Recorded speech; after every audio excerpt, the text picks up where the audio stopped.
vamos iniciar o nosso evento às 7 horas, não mais em ponto, mas às 19 horas e um minuto agora, por conta dessa chuva que está acontecendo aí. Então, há indicações de que a partir das 10 horas essa situação possa piorar. Então, nós vamos fazer o esforço de começarmos agora e encerrarmos talvez um pouquinho antes, por volta de 9h30, considerando as condições não favoráveis do tempo, tá bom? Mas ainda assim, desejamos que vocês aproveitem muito essa noite. Bom, a palavra agora é da Gislaine.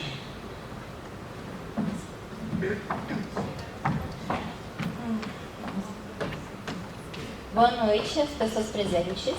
Agradecemos a participação no evento ao inaugurar dos cursos de licenciatura em Pedagogia e mestrado em Educação, 5º ciclo de debates em Educação e 2º ciclo de conversas PPGE e UFC, temas contemporâneos da e na educação, que nos desafia a perseverar na busca por uma educação laica, pública, gratuita, democrática, obrigatória e socialmente referenciada. Ou seja, colocamos na contramão de defesas que fluem para a construção de uma sociedade na qual as desigualdades são profundas.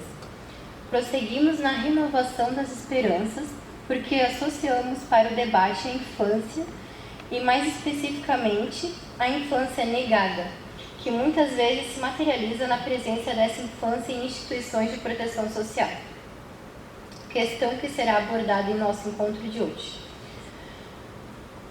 Para tanto, é imperativo compreender a infância como uma construção histórica, cultural e mais, que essa infância é vivida sob condições históricas e culturais determinadas pela produção da existência em diferentes classes sociais, as quais lhe conferem concreticidade.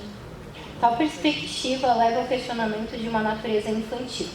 Miranda, 1985, página 127.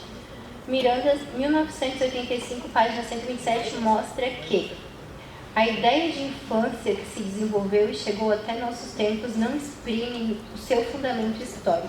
Ao contrário, suprime, ao se apresentar como se fosse um conceito eterno, universal e natural. Em consequência, é dissimulada a dimensão social da relação da criança com o adulto e a sociedade. Neste encontro, o debate que se propõe é compreender a infância como absoluta, pois reivindica a implementação das políticas sociais que verdadeiramente a assumam como tal. Junques, 2015, página 40, ensina que na condição de abandono existe um risco potencial para a infância, pois trata-se de um ser humano de pouca idade, um sujeito que está em relação com o mundo, que se produz e é produzido pela cultura humana e sob determinadas condições históricas e sociais. E a escola desponta como um locus dessa relação com o mundo, assim como a singularidade da criança como ser humano em desenvolvimento e detentora de direitos sociais e específicos, deve ser reconhecida visando reduzir a precária condição de vida e de existência da criança. Junques, 2015, página 39. Em sua condição social de ser criança e viver a infância de maneira universal e plural. Gonçalves, 2015, página 18, instiga a pensar a infância como absoluta quando destaca a formação humana da criança em suas múltiplas dimensões e como fazer valer o direito à infância. Para ela, as crianças se desenvolvem e interagem com a realidade social. Portanto, é preciso repensar as formas de ver, interpretar e compreender a infância a partir do profundo respeito por estes sujeitos de pouca idade. Urge superar a organização em relação aos tempos e espaços e as possíveis relações de desrespeito e autoritarismo entre adultos e crianças, para que a proposição do direito à infância se consolide. Gonçalves, 2015, página 36, argumenta que o direito emerge tendo em vista sua violação. Mostra a pesquisadora. A história da infância brasileira coincide com a história do atendimento às crianças que têm seus direitos violados ou ameaçados, o que também contribui para a produção da imagem da criança pobre, que é vista muitas vezes como uma ameaça social a ser contida. O respeito aos direitos se revela pela valorização e reorganização de espaços e tempos que privilegiassem vivências significativas. Cunha, 2016, página 30. Esse direito deve ser amplo, visando o desenvolvimento integral da criança em sua infância como sujeito em múltiplas dimensões.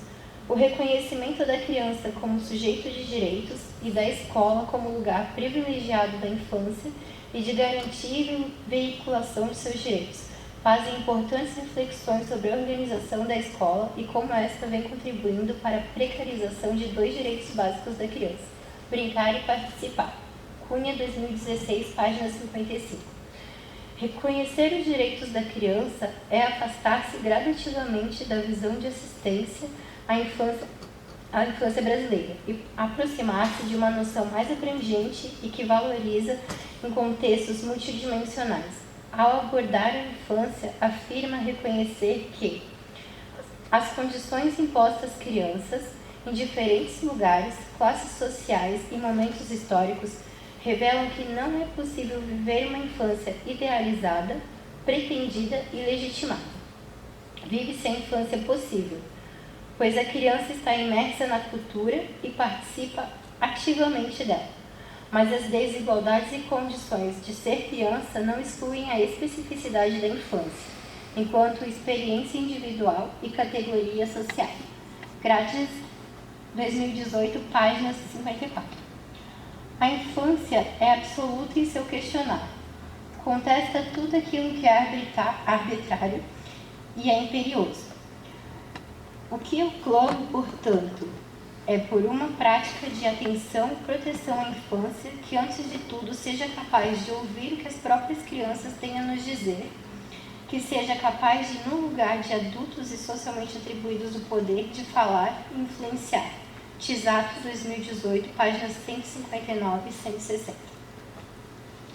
Replicamos aqui a pergunta da nossa palestrante, a Roseli Nazário, 2014.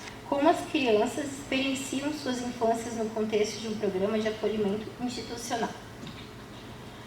Ainda como mostra a nossa palestrante, a infância é um caleidoscópio e multidimensional e em cada tempo exige mudanças e atitude em relação a elas. Assim, este é o debate que nos instiga essa noite. Para dar continuidade ao evento, convidamos a acadêmica Elisa Wunderlich, da segunda fase do curso de licenciatura em Pedagogia, que vai nos brindar com a sensibilidade da poesia intitulada Violenta 180 e que remete ao mês de agosto lilás, que alerta sobre o combate à violência contra a mulher.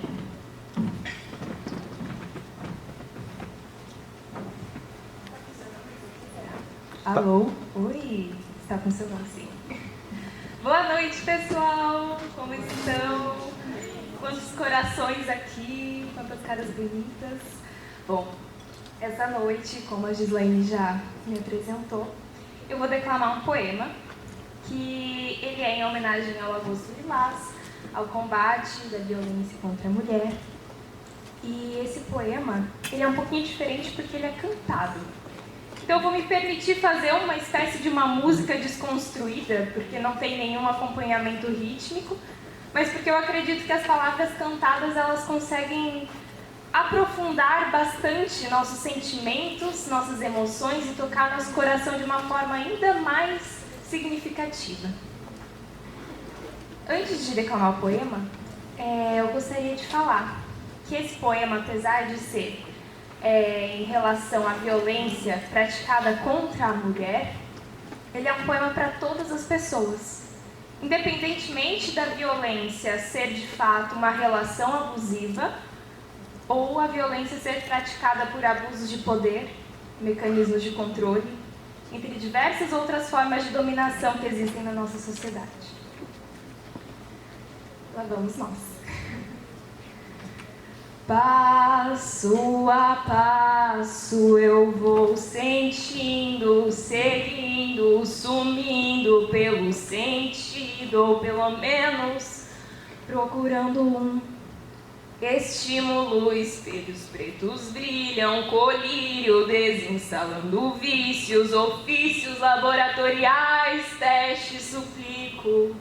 O mundo é muito pros nossos ombros. Eu busco mesmo um precipício precipício e eu me jogo, você se joga, mergulha, entornamos juntos todo o vale do silício, pântano explícito, trançando raízes, dançando com nossas próprias cicatrizes. Extintos, amordaçados, amor dança pisando sob copos quebrados a cada passo, piso em falso, valsa eterna, traçando destinos pelos retalhos, moiras entre fios e laços, mato as três com o poder do meu palavreado, escrevo como compasso, estrada estritamente ritmado. Só que o meu riso ainda é válido, pois risco cada traço feito a corda do ditado. Coração partido, sempre arreparado, a horta rompe do lado estagnado, relâmpago, raio, não aguenta. Argumento falho, 180, elemento abusado, violeta cresce em terreno saudável. O amor perfeito só desabrocha quando ninguém é violentado. Sístole e espírito machucado, diástole roxos não podem virar atalhos para todo e qualquer tipo de maltrato, atentados a direitos humanitários. Corpos são sagrados, dignos de serem nada mais, nada menos do que reverenciados. Escute, até seu coração diz para denunciar. Agressor é a postura que encobre a mente doente de um indivíduo fraco. A liberdade te espera em outro cenário. Meu destino eu que faço, pílula avermelhada. A realidade existe enquanto ela é vivenciada. E o tempo não espera, então dê o primeiro passo. Morre na mesma tragédia quem sempre viveu no atraso. No depois eu faço. A vida corre rio abaixo. E é por isso que não se entra duas vezes no mesmo lago.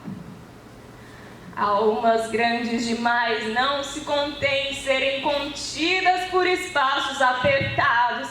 Voando alto, correntes não alcançam 1000 pés acima do asfalto. Águias rasantes revigoram os pés cansados, reescrevendo outro final ao passar de cada passo. Meu destino eu faço, uma nova história eu traço. Muito obrigada.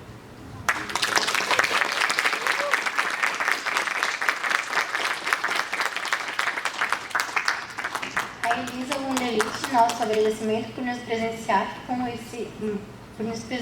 com este movimento da palavra em poesia, palavra que nos alerta. A compor a mesa de abertura deste evento. Convidamos para compor a mesa a professora doutora Isadora Balzini Lúcio, coordenadora geral de ensino e graduação, neste ano apresentado também o professor doutor Alexandre de Aguiar Amaral, diretor de ensino, pesquisa e extensão do IFC Campus Camboriú. Boa noite.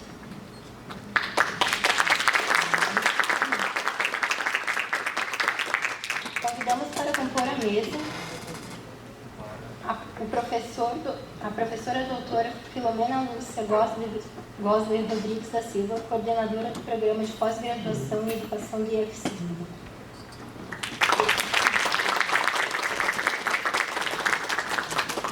Convidamos para compor a mesa a professora doutora Andressa Grazielli Brandt, coordenadora adjunta do curso de licenciatura em pedagogia.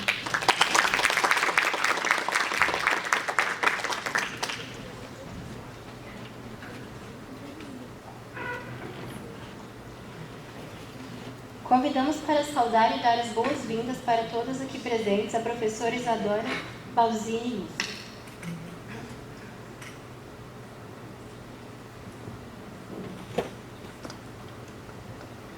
Olá, boa noite a todos, muito bem-vindos. Maravilhoso ver todos vocês aqui, nesse dia chuvoso, nesse dia frio, né, que poderia, de repente, estar em casa, quietinho, quentinho, mas vocês estão aqui, né, em busca de conhecimento, né?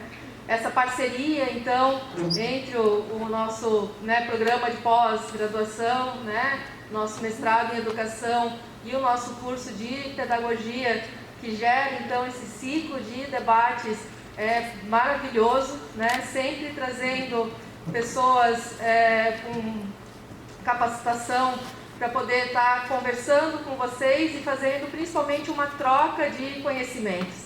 Eu estava conversando um pouquinho, né, antes com a professora Andressa, com a professora Marilandes, né, e elas comentando como estão ricas as discussões, né, após as apresentações das palestrantes, né, como vocês estão realmente participando e aproveitando esses momentos e esses debates, né, e hoje então com, né, a professora Roseli, recém-chegada no nosso campus, né, como docente do campus Camboriú, mas que já tem a sua história aqui, que eu estava conversando, né, rapidamente com a professora Filomena, desde 2016, já desde a especialização, né, junto do mestrado, e que agora então nos agracia com a sua presença aqui, né, e nada melhor do que trazê-la para falar da infância, né, nesse seu momento de chegada, né, aqui no campus e fazendo parte desse ciclo de debates. Tá?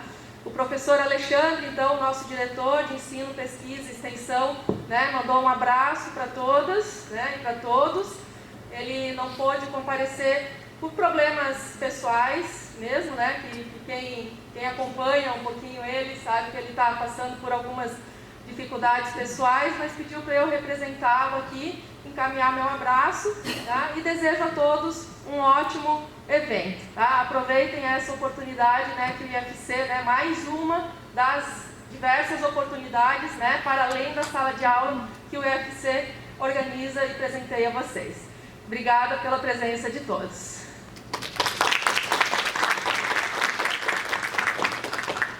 Obrigada, professora Isadora Balzendinhos, por suas palavras. Convidamos para saudar e dar as boas-vindas para todos aqui presentes a professora Filomena Lúcia Gosler Rodrigues da Silva. Boa noite a todos, todas, estudantes do curso de mestrado em educação. Vejo aqui várias alunas de turmas aí, 2020, 2021, tá? 2022. Estudantes do curso de pedagogia e meus colegas professores, professoras do curso de pedagogia e do curso de mestrado em educação, né? Essa é uma noite bastante especial, uma pena que as chuvas tenham atrapalhado, né, inclusive a chegada de muitos alunos, inclusive colegas aí que registraram que o trânsito está bastante intenso, também não estão conseguindo chegar, né, porque já temos algumas situações aí de trânsito muito lento, né.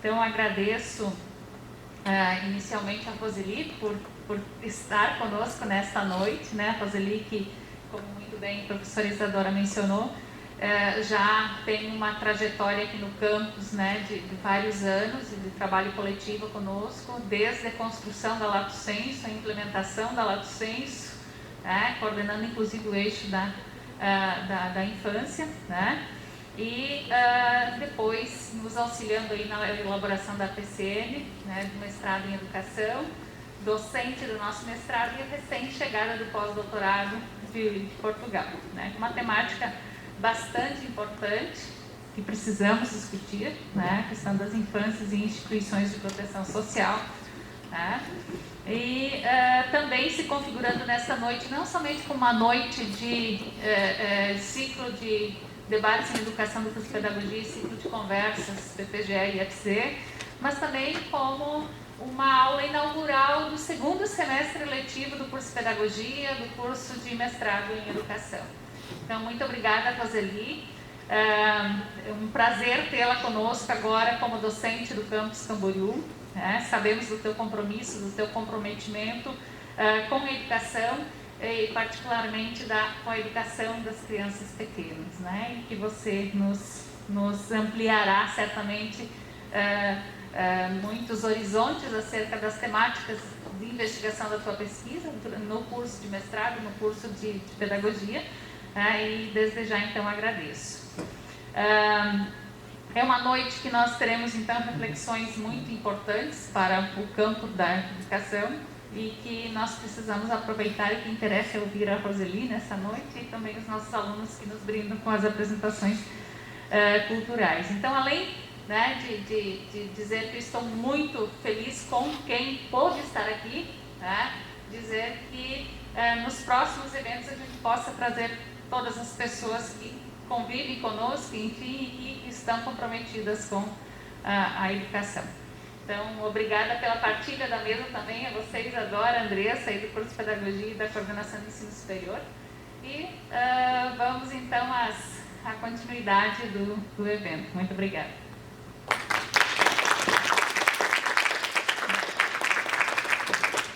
Obrigada, professora Filomena Lúcia Gosler Rodrigues da Silva, por suas palavras. Convidamos para saudar e dar as boas-vindas para todos aqui presentes a professora Andressa Graziele. Desculpe. Não, isso mesmo. Convidamos para saudar e dar as boas-vindas para todos aqui presentes a professora Andressa Graziele Brandt.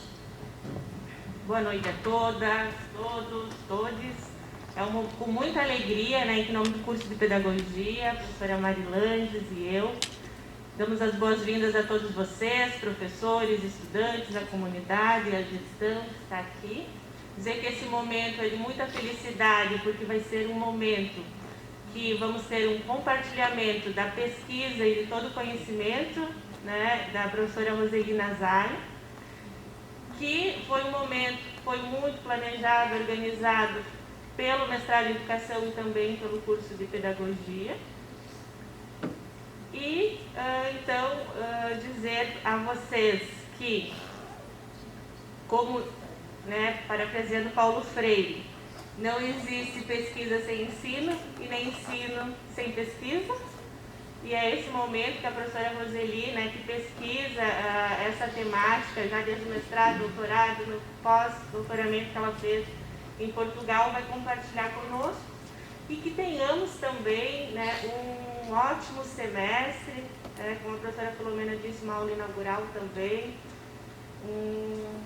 e esse momento, nessa noite que é chuvosa, é fria, mas ela é calorosa por nós estarmos aqui.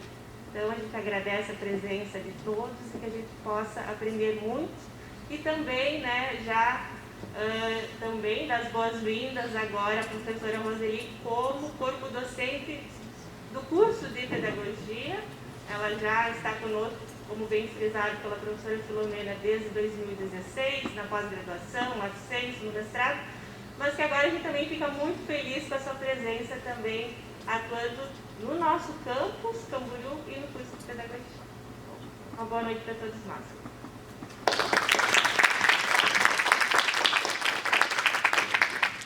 Obrigada, professora Andressa Graziele Brandt, por suas palavras. Agradecemos as palavras de acolhida e desfazemos a mesa de abertura do evento, solicitando a professora doutora Marilanges Mal Ribeiro de Mello, coordenadora do curso de Licenciatura em Pedagogia, que assuma daqui para diante o acolhimento e apresentação da professora doutora Roseli Nazário, palestrante desta noite, que abordará o tema Infância e Instituições de Proteção Social, em foco o Abrigo de Menores de Santa Catarina, 1930-1940. Ao final da mesa, abriremos para discussão a partir de questões que poderão ser encaminhadas no decorrer da fala da nossa convidada ou ser feitas diretamente pelo microfone.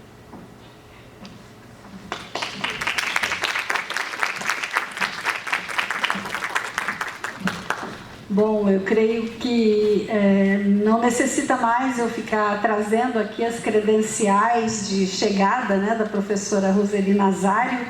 Ela já foi muito bem acolhida aqui pelas falas da professora Isadora, pela fala da professora Filomena e pela fala da professora Andressa. Então, o que eu vou fazer? Aquele movimento que a gente costuma fazer, né, quando vai receber um palestrante, de correr lá no Lattes, né, e buscar, né, lá no Lattes quais são as informações acerca da sua vida intelectual. eu creio que aquilo que nós queiramos que o público saiba está lá, né? Então eu fiz esse movimento também, né, professora Roseli? Então a professora Roseli Nazário é licenciada em Pedagogia pela Universidade Regional de Blumenau, possui mestrado em Educação pela Universidade Federal de Santa Catarina e doutorado em Educação na mesma universidade, na linha de ensino e formação de educadores. Eu vou tirar isso aqui porque está embaçando meus óculos, com licença. Formação de educadores, realizou um estágio pós-doutoral na Universidade do Minho, em Portugal, é professora titular do curso de Pedagogia e do programa de pós-graduação em Educação do Instituto Federal Catarinense, Campus Camboriú, agora totalmente nossa, né? Tem experiência na área de educação com ênfase na educação infantil, ensino superior e formação continuada de professores, atuando principalmente nos seguintes temas: criança e infância, políticas para a infância, educação infantil, formação de professores e acolhimento institucional. Quer dizer, quem tem pretensão a esse objeto de estudo cola na professora Roseli, né? É integrante do Núcleo de Estudos e Pesquisas em Educação na Primeira Infância, no PEIM, da Universidade Federal de Santa Catarina, e do Grupo de Estudos e Pesquisas Etnografia e Infância, o GPEI, também vinculado a essa instituição, e do Grupo de Estudo e Pesquisa em Educação, Formação de Professores e Processos Educativos do Instituto Federal Catarinense. A gente aproveita esse momento aqui para dizer que o nosso grupo é aberto, está funcionando a todo vapor, todas as segundas-feiras, né? Não? Uma segunda-feira por mês. E que todos estão convidados a participar, porque o processo formativo, né, é de grande importância para quem pretende continuar transitando aí no campo da educação, participar de um grupo de pesquisa, né? Compõe a comissão executiva do Fórum Regional de Educação Infantil da Foz do Rio Itajaí, o Frei Foz. Então nós convidamos a professora Roseli e nesse momento imediato nós já passamos a palavra para ela conversar conosco um pouquinho sobre, bastante, né, a respeito da relação entre infância e instituições de acolhimento. Seja bem-vinda, professora, a palavra é tua. Tem microfone para você, não?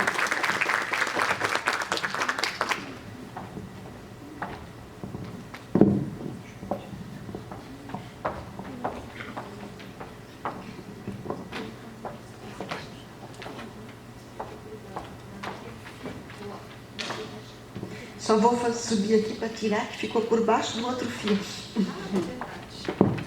Ele vai puxar e eu vou puxar o fio.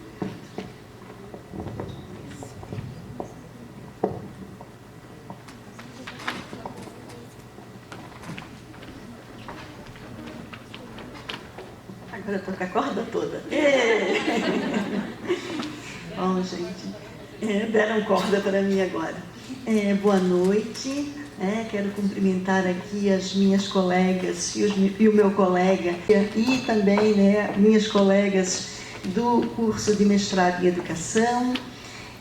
Digo que preciso fazer, né, um agradecimento público da possibilidade, né, de que me afastei durante um ano dessa instituição e pude me dedicar então aos estudos, pude me dedicar então a questão que eu venho hoje aqui discutir com vocês, tratar um pouquinho, uma questão que ainda também dizia e brincava com as meninas hoje de tarde.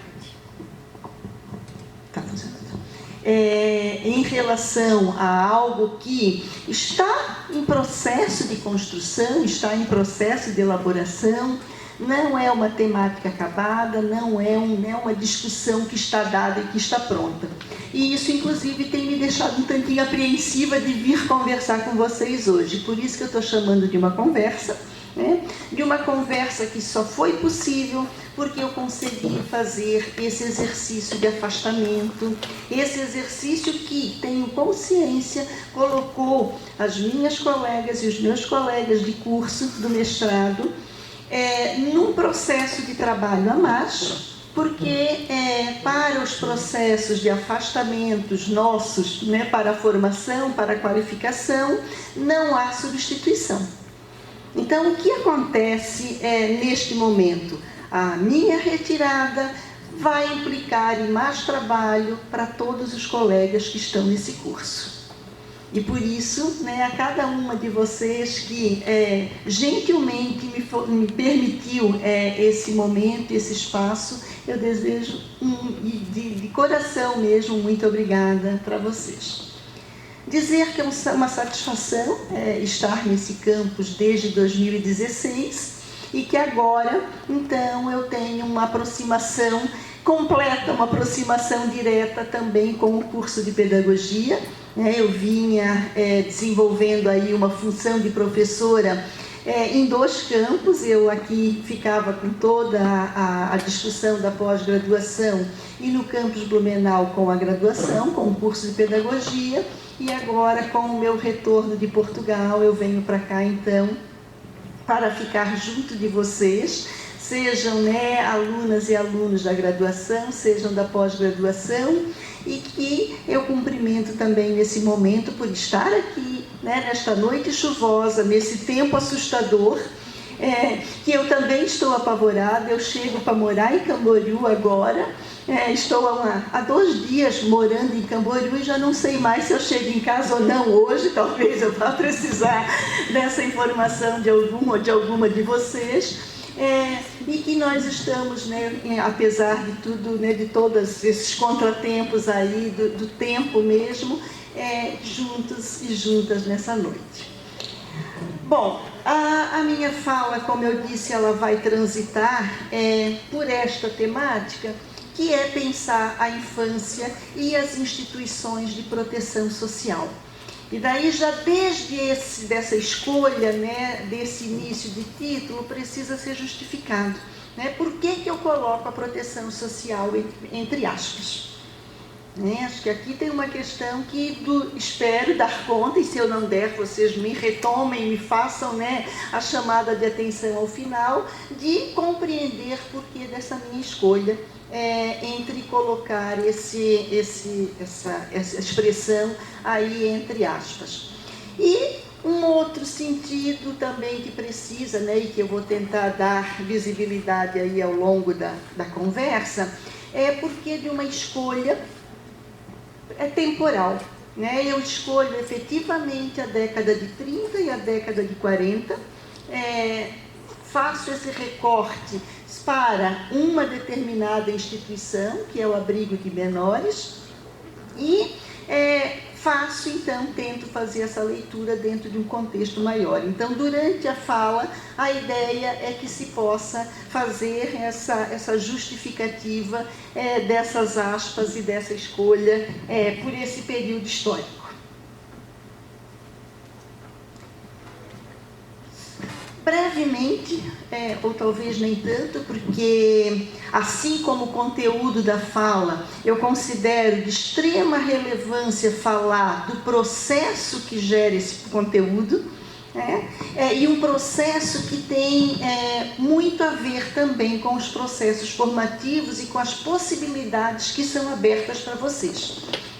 Que é pensar, por exemplo, que desde a graduação vocês também têm a possibilidade de fazer essa inserção em outras instituições, e depois voltar, se dedicar em algum determinado tempo numa única temática, com professores específicos disso, e que possam daí ampliar essas reflexões sobre determinados objetos de estudo que cada um escolhe.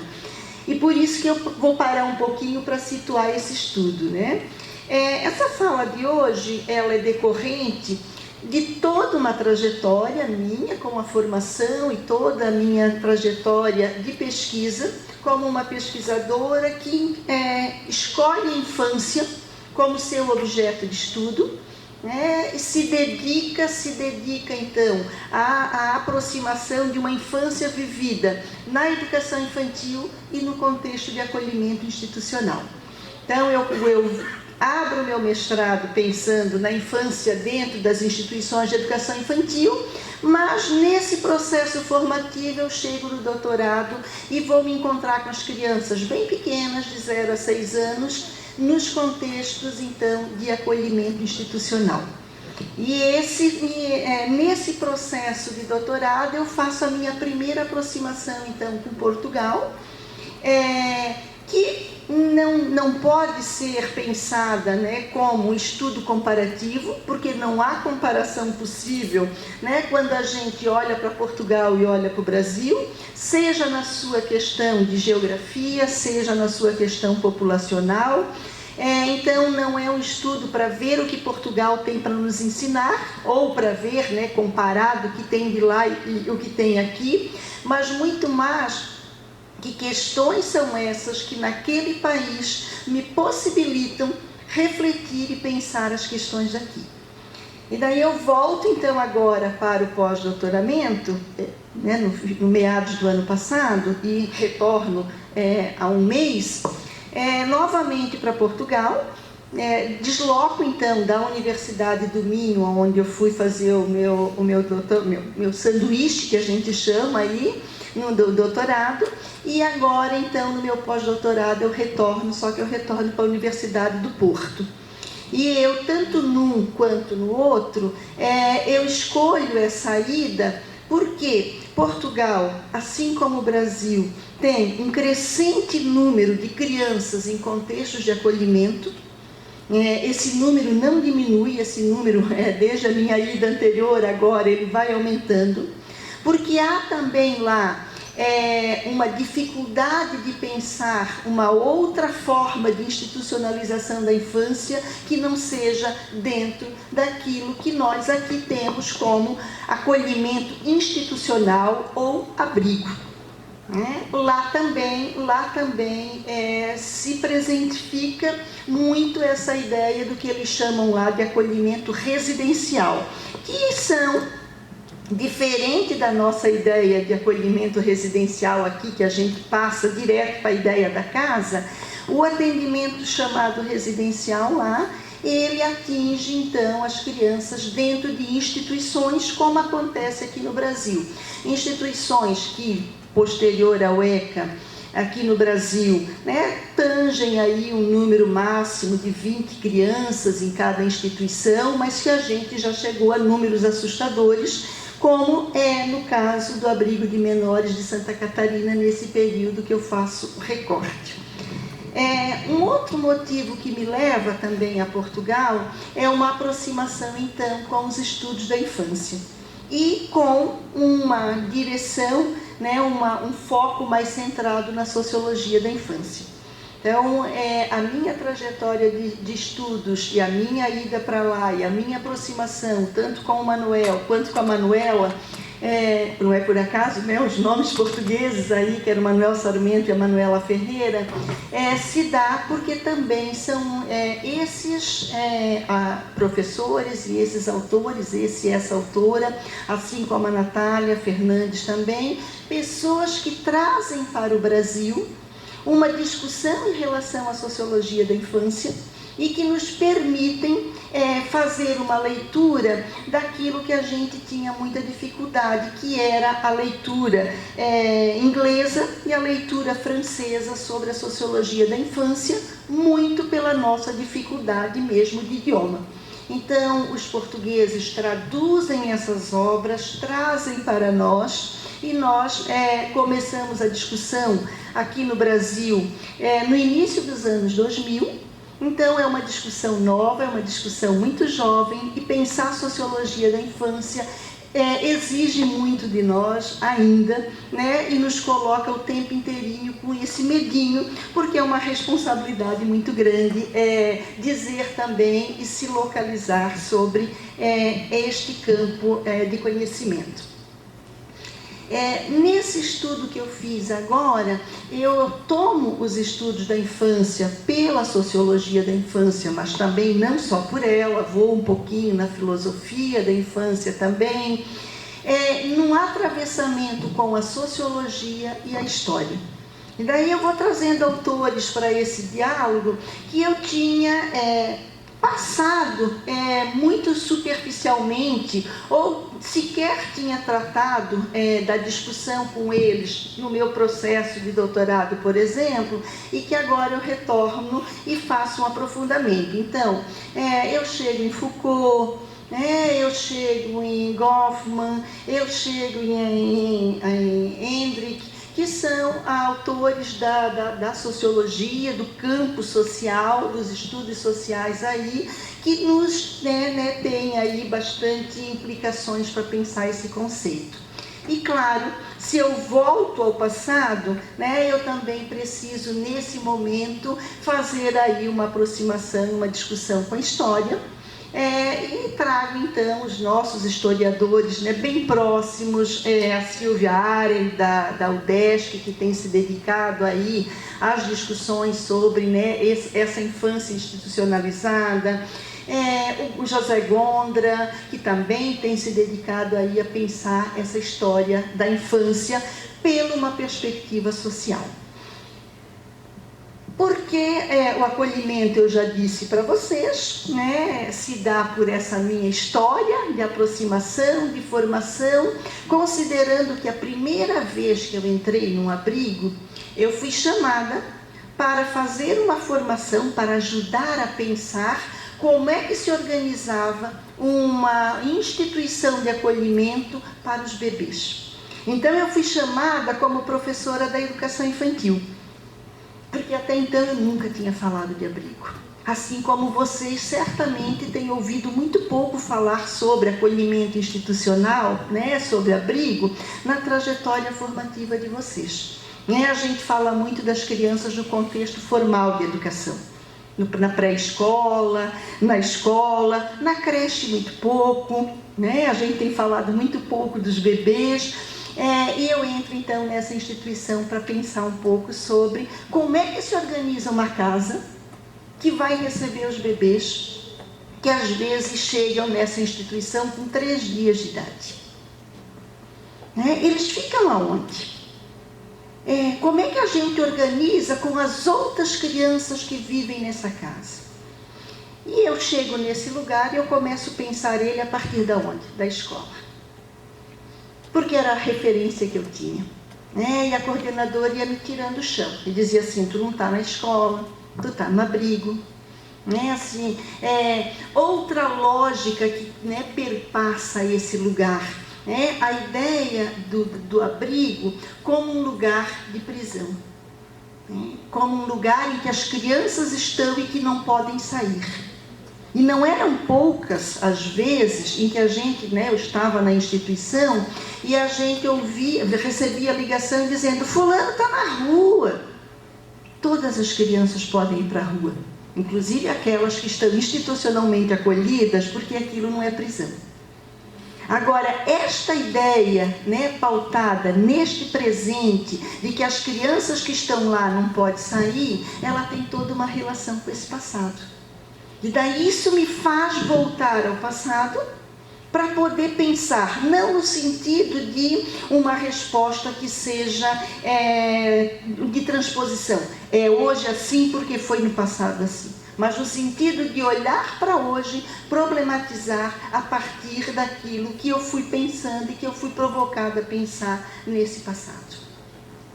E daí essa década de 30 e de 40 é porque é justamente neste momento que se desenha então todo um projeto de nação e o abrigo como aquele lugar que vai receber as crianças pobres, é um lugar que possivelmente se possa fazer todo uma preparação desse sujeito, desde a mais tenra idade, para este projeto social que se constitui.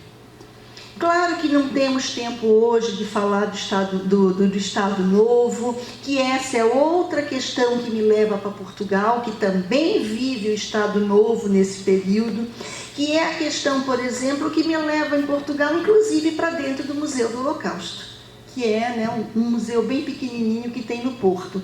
E daí vai se pensar qual é a relação do Holocausto com o acolhimento institucional. É a produção, efetivamente, de um corpo, né, útil para atender um determinado projeto social. Então, é nesse percurso que eu vou trilhando e eu escolho, então, fazer um recorte. Bom, eu vou olhar como para esse passado. Eu escolho, então, olhar para esse passado a partir dos jornais de circulação no estado de Santa Catarina. Daí eu vou para a hemeroteca, porque assim como muitos de vocês, né, nós vivemos isso no mestrado, muito presente, muito marcadamente, não puderam fazer as suas pesquisas de campo, porque se deu no auge da pandemia. Eu tinha todo um projeto pensado para ir no arquivo histórico, não? Eu tive que redefinir e então passei a fazer a pesquisa, né, e buscar as minhas fontes na Hemeroteca Digital de Santa Catarina, ou seja, num lugar onde estão concentrados periódicos. E a minha escolha, o meu recorte, então, foi por jornais. E daí eu pego, vou localizando os jornais, e daí a Gazeta, a Voz do Povo, foi uma das, né, dos jornais, uma das fontes que mais apareceram.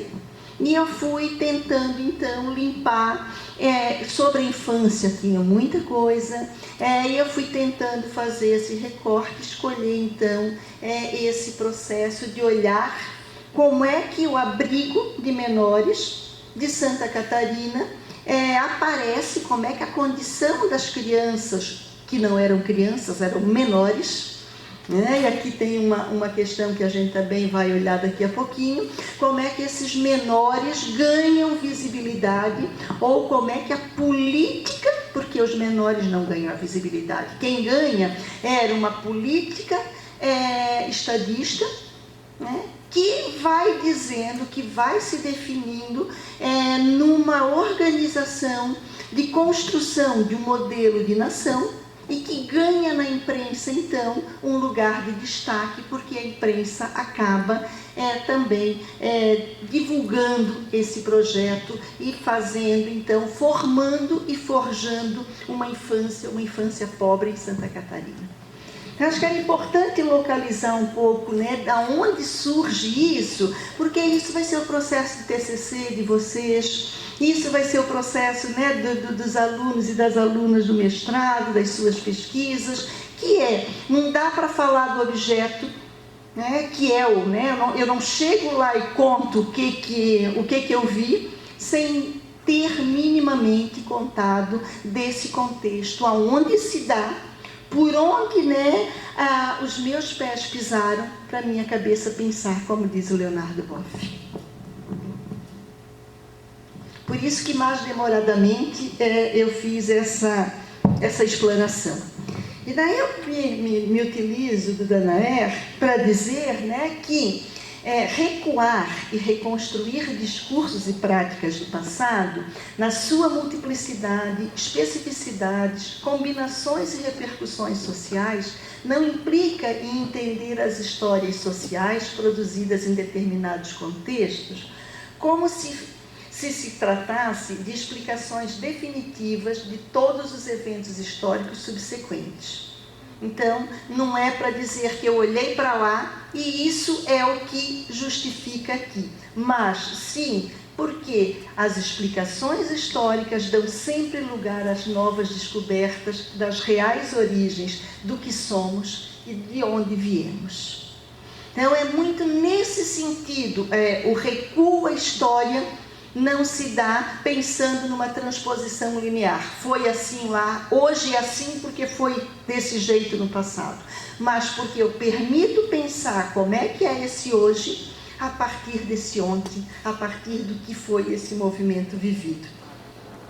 Depois esse material, gente, pode ficar alocado em algum lugar que nos siga, que vocês podem ter contato. E também tem o artigo, que é uma das exigências do pós-doutorado, lá em Portugal, na Universidade do Porto, que é a produção de um artigo científico com a professora ou o professor que acolhe ao pós-doutorando lá. E, então, a Manuela e eu temos um artigo que a gente publicou agora, no mês de junho, aqui em Santa Catarina. A gente fez a escolha por publicar aqui justamente por entender da importância dele nesse lugar.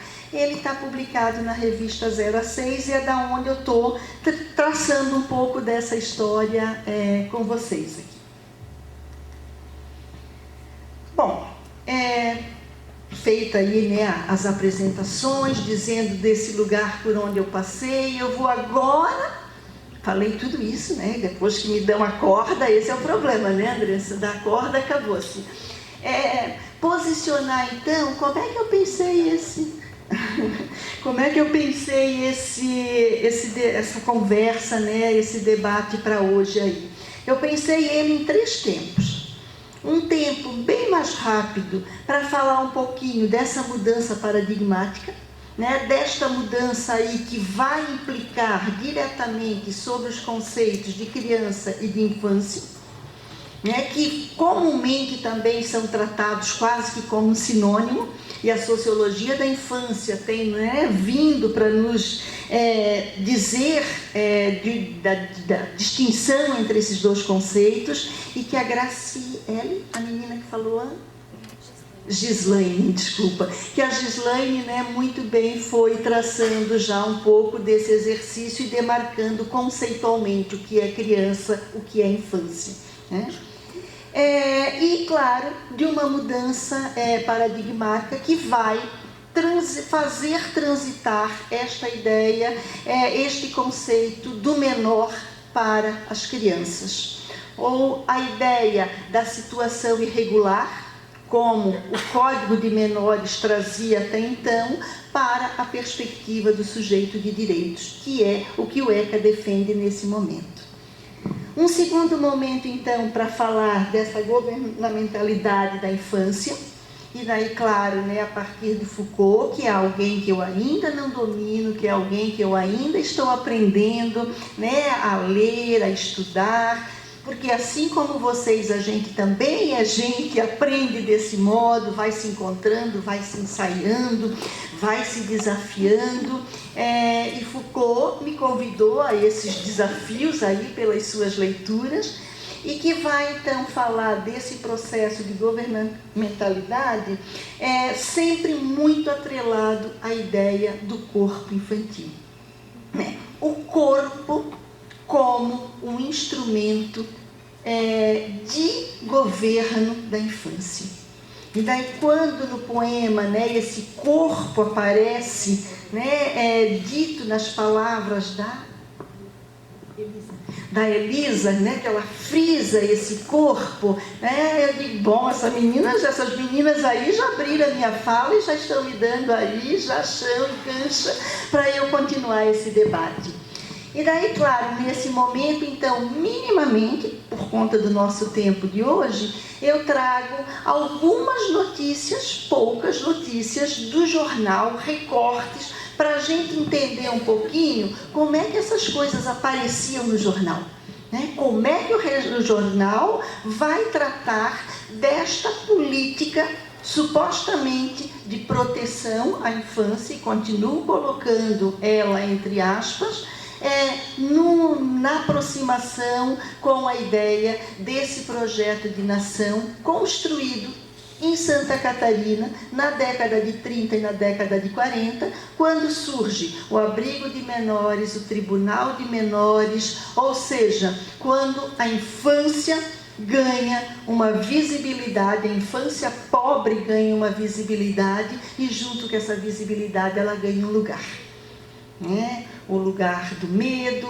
o lugar do perigo, o lugar, então, de alguém que pode representar uma ameaça social e, como tal, precisa, então, ser colocado em algum lugar, né? E precisa de um conjunto de ações estatal, que vão governar.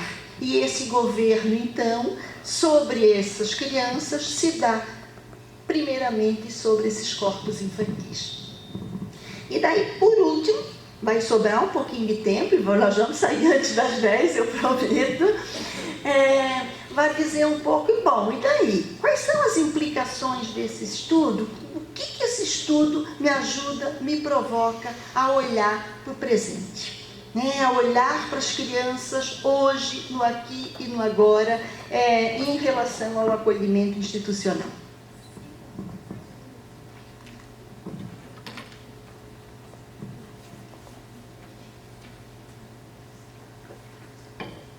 Com isso, e era o meu desejo nesse estudo, contribuir então com essa ideia de reiterar a heterogeneidade da infância, sempre considerando que, ao reiterar a heterogeneidade, eu não estou retirando aquilo que compõe a homogeneidade da infância. As crianças têm características comuns. As crianças são sujeitos de pouca estatura física. As crianças têm em comum serem sujeitos que têm muitos dos seus direitos civis cerceados. As crianças não casam, as crianças não votam.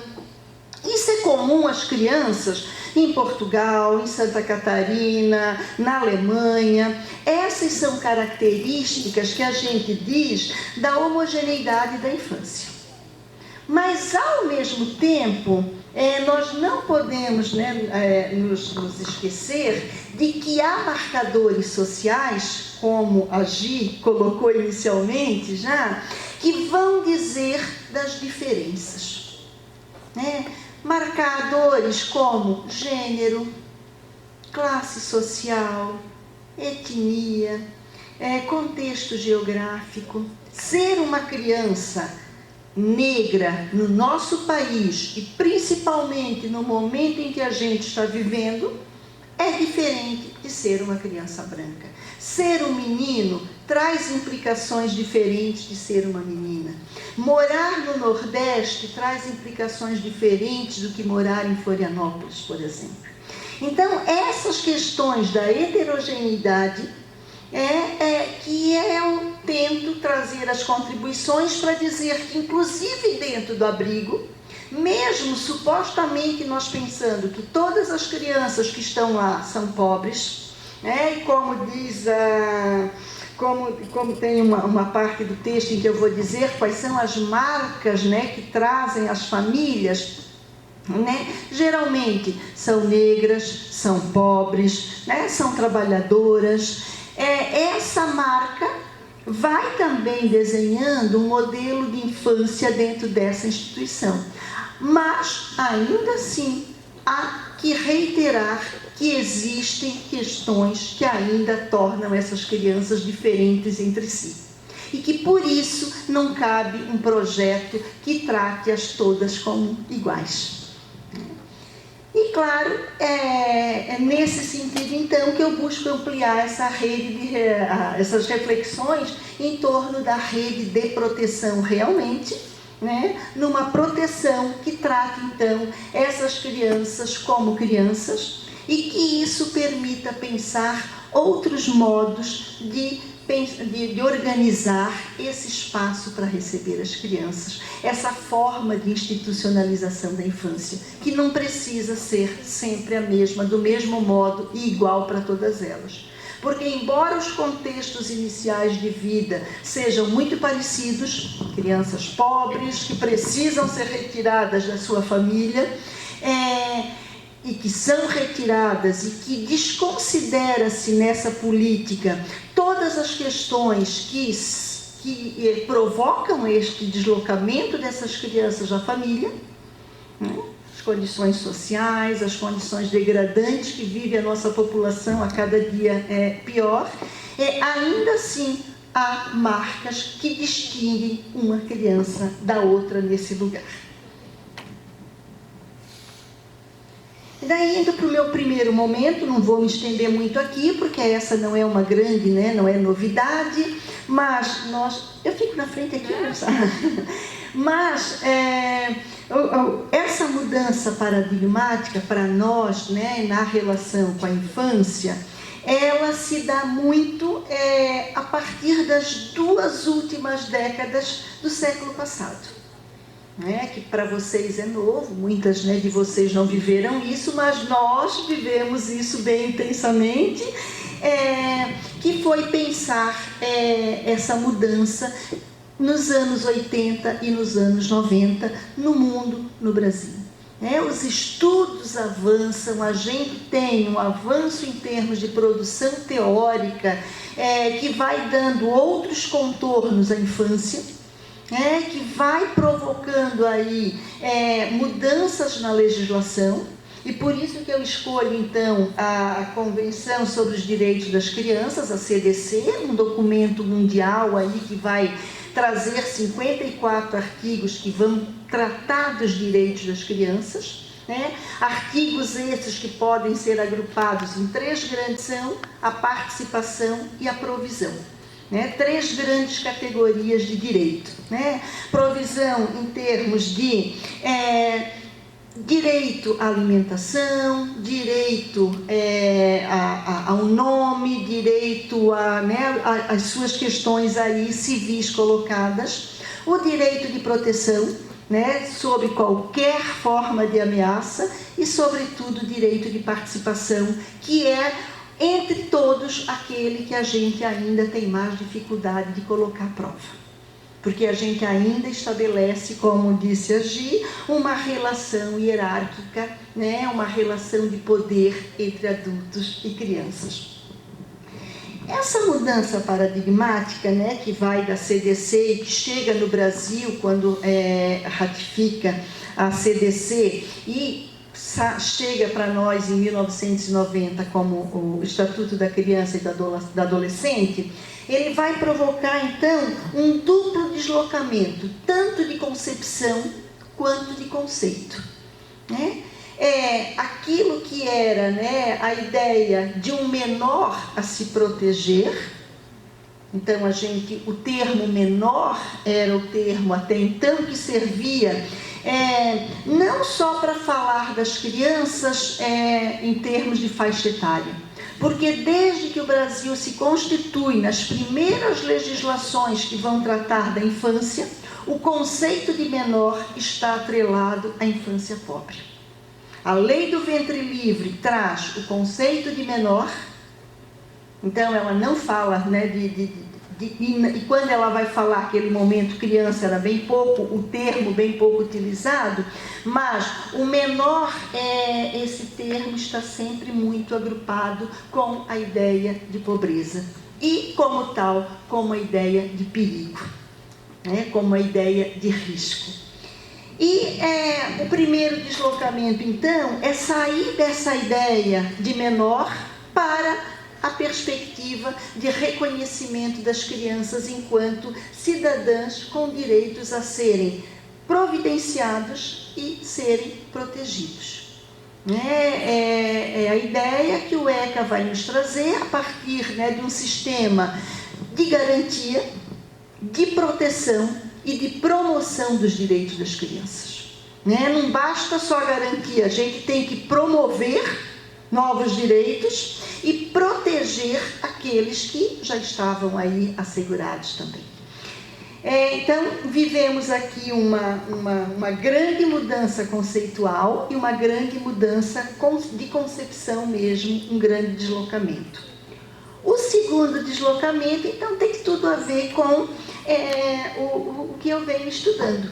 Nós saímos, então, da ideia, ou pretendemos, pelo menos conceitualmente, na prática a gente tem muito para andar ainda, mas conceitualmente e conceptualmente a gente sai da ideia da proteção da infância enquanto uma assistência social de pendor filantrópico caritativo, ou seja, faz porque ninguém faz, que é a ideia que a gente ainda tem hoje, não só dentro do abrigo, mas dentro da creche, dentro da educação infantil. Quando a gente diz que vai dar banho porque a mãe não deu, quando a gente diz que vai trocar fralda porque a mãe não troca, esta ainda é uma herança que nós temos desta lógica de que, né, assistência é caridade. De que assistência, na realidade, é uma benevolência de alguém para com o outro. E nós, então, pelo menos no âmbito aí dos conceitos, nós deslocamos essa ideia de proteção, e por isso que eu tenho usado proteção lá na década de 30 e de 40, dentro de aspas, justamente porque não é esta proteção que eu entendo ser uma proteção social para as crianças. E nós vamos então para uma outra ideia de proteção e que reconhece então e que garante os direitos civis e sociais das crianças. Né? Uma ideia então que vai tomar como princípio basilar, como ponto de partida, aquilo que é defendido na CDC, o superior interesse das crianças. E a gente tem debatido muito essa ideia, né? Assim, o que é o superior interesse das crianças? O que é pensar isso dentro de uma legislação que tanto a CDC quanto o ECA vão falar naquelas crianças que podem se expressar, naquelas crianças que têm condições de falar por si próprias. E daí a gente retira desse universo, né, e dessa ideia aí de superior interesse, um monte de crianças e os bebês em especial. Mas, claro, como não está pronto, como é uma transição paradigmática, a gente está numa construção de um novo modo de pensar, né, a proteção das crianças, a proteção da infância. E isso traz implicações diretas para o segundo movimento, que é o movimento aí, então, das formas de governo da infância de Santa Catarina, ou em Santa Catarina. E aqui eu trago um pouquinho mais de texto, justamente quando eu disse para vocês que eu estou na construção dessa ideia ainda, de que eu encerro o processo, né, de um ano aí de estudo de pós-doutoramento, mas não encerro o estudo. Né? Esse estudo ele vai estar em construção o tempo inteirinho, assim como vocês que entregam seus TCCs e as suas dissertações, colocam um ponto final, mas, né, aquilo que é o objeto, aquilo que é o estudo de vocês, segue com vocês para ali adiante. Essa é a minha condição também nesse momento. Eu botei um ponto final, botei um artigo, mas estou aqui ainda reorganizando todas essas ideias. Dentre isso, né, algumas coisas que eu posso dizer com mais clareza e com mais tranquilidade. Essa é uma delas, de que não dá para pensar o governo da infância em Santa Catarina, né, deslocado da ideia desse processo de modernização nacional mais ampla. Né? Ou seja, um processo que gerou uma nova ordem social. Então, o que estava em jogo ali não era meramente a educação das crianças pequenas, a proteção das crianças pequenas. O que estava em jogo, e precisa ser lido deste modo, é a construção de um outro projeto social. Um projeto social em que não cabiam todos. Um projeto social em que cabe só alguns.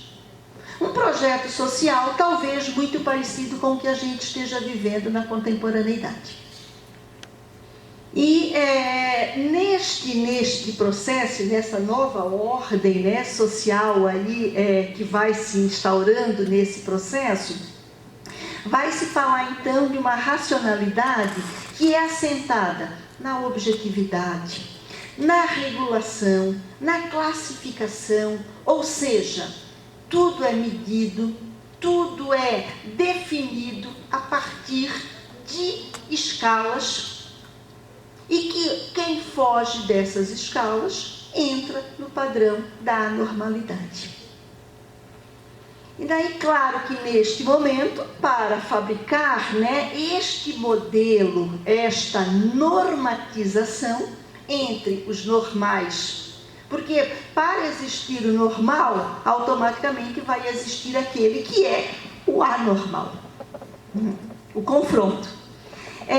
Para esta normalidade ser construída, então a gente vê uma ascensão muito grande do discurso médico-higienista e do discurso jurídico que se apoia nessa ideia dos higienistas e, por que não, dos eugenistas.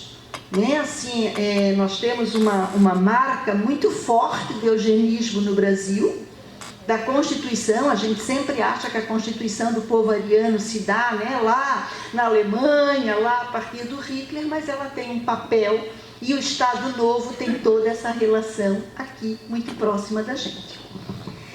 E essa ascensão, então, e esse discurso médico-higienista vai cada vez mais dando subsídio para pensar um discurso jurista, e não é por acaso que é na década de 30 que em Santa Catarina então se constitui o Tribunal de Menores, o Juizado de Menores, o Abrigo de Menores, ou seja, lugares pensados, né, numa relação entre direito e assistência, amparados no discurso médico-higienista e eugenista também.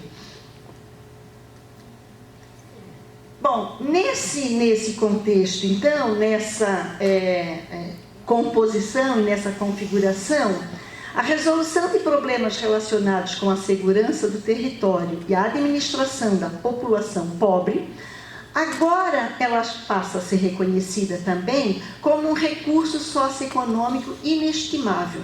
Ou seja, aquilo que era lido e era passada a ideia da proteção, nada mais era do que uma perspectiva atribuída de investimento. A gente melhora a raça, pensando aí, né? Então é todo investimento sobre esses corpos infantis no sentido da produção de sujeitos produtivos.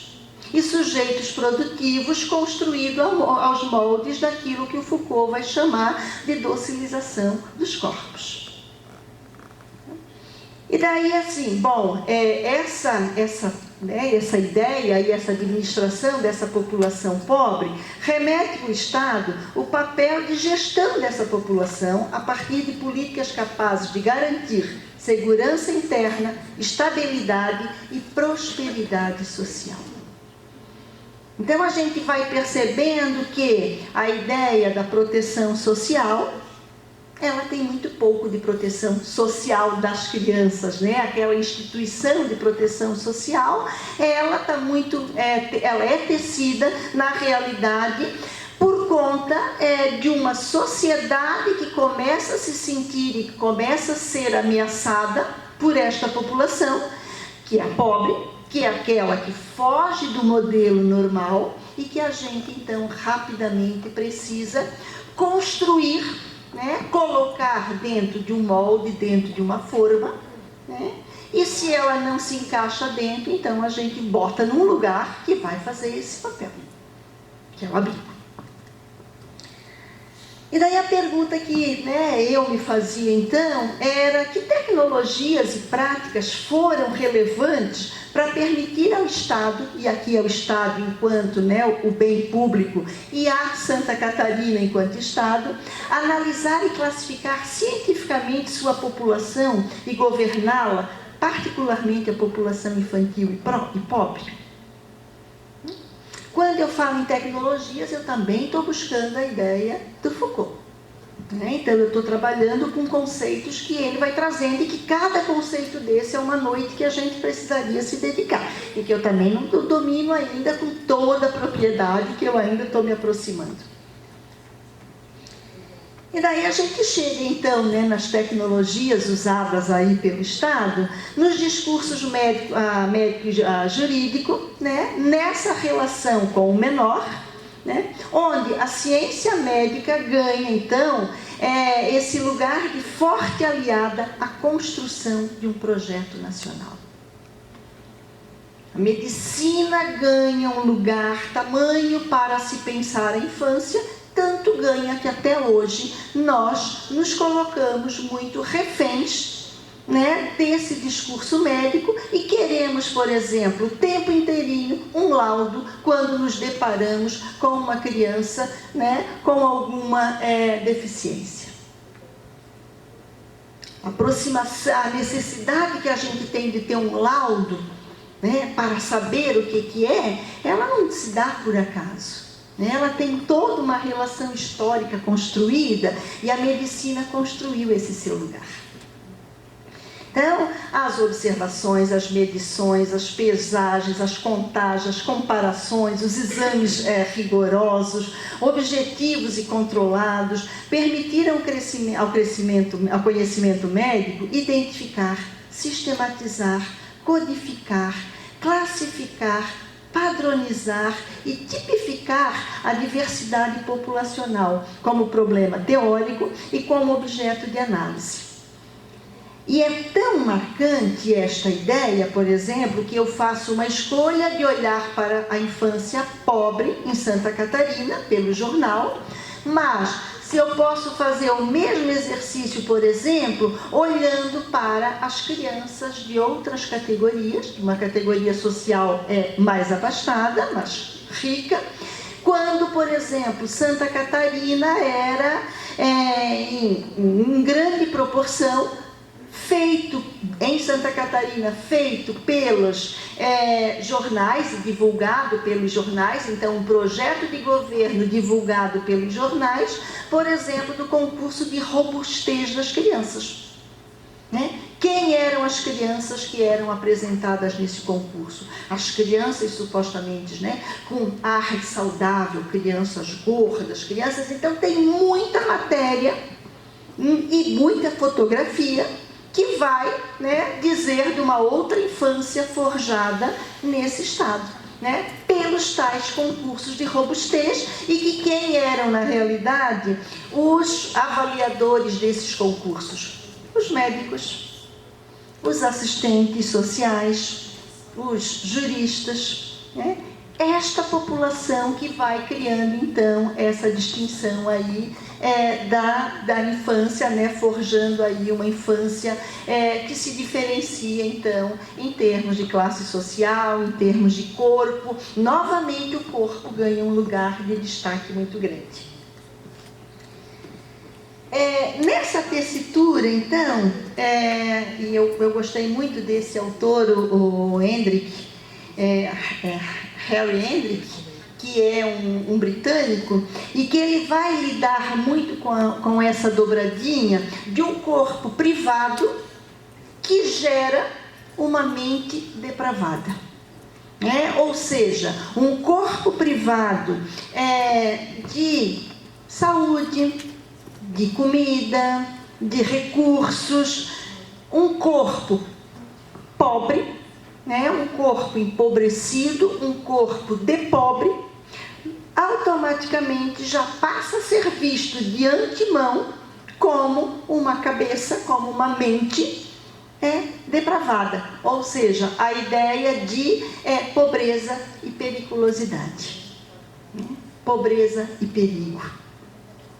E nessa dimensão, então, o conceito de menor ele é associado diretamente à infância pobre e não tem outra alternativa, não tem outro modo que não ao perigo. As crianças, então, transitam, ora como crianças em perigo, que precisam ser salvas desse lugar, da pobreza, da desgraça, das famílias desestruturadas.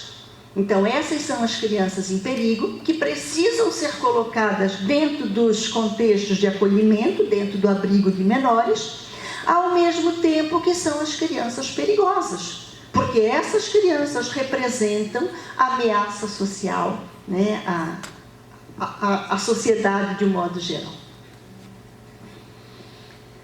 Bom, como eu já disse para vocês, vou pular aqui por causa do tempo, né? Essa construção social, ela é inerente ao processo de rotulagem, né? E que determina sua definição como vítimas ou como ameaças. Crianças perigosas ou crianças em perigo.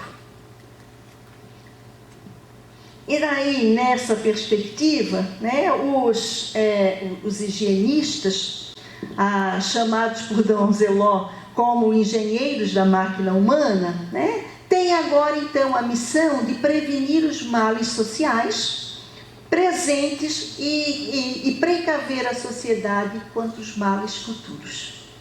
Aqui se desenha, então, novamente a ideia de um corpo biológico, né, que projeta-se, esse corpo privado de todos os direitos, que se projeta, então, numa mente depravada e que precisa desse lugar de guarda. E daí vem a questão, né, que eu coloco desde o início. Isso é proteção? É possível dizer que o abrigo de menores de Santa Catarina, com essa perspectiva, né, de pensar a assistência à infância, pode ser considerado, então, uma instituição de proteção à infância? Mas ele se apresenta desse modo. Os jornais o apresentam desse modo. Então, se coloca nesse contexto, assegurar essa paz e essa estabilidade social, que são necessárias à governação, e que vai retirar das ruas os menores que colocavam em risco a ordem social e promoviam o pânico entre as classes economicamente mais favorecidas. Ou seja, né, é olhar para esses menores como os inimigos precoces do bem público. É pensar, então, neste lugar e numa política que de assistência tinha muito pouco, né? Era uma política que se pautava na ideia de compensar as faltas existentes hoje para efetivamente prevenir os desvios do futuro. A ideia da sementeira do porvir. Eu preciso cuidar hoje desta infância, era um projeto de nação, para que a gente tenha um futuro melhor. E nasce, então, né, junto com isso, a ideia das crianças como o futuro. Então, as crianças como esse vir a ser, como esse que vai chegar a ser alguém um dia, porque ainda não é. Categoria do menor, já falei um pouquinho, então, né, sobre essa ideia, né, que vai lidando com essa menor insegurança nacional. E eu chego nessa filantropia estatal, então, e nessas instituições de acolhimento, que eram os lugares que faziam, então, colocavam em ação prática este modelo, né, social desenhado aí, pensado e defendido por esse conjunto, né, de discurso médico, do discurso do direito, do discurso da assistência.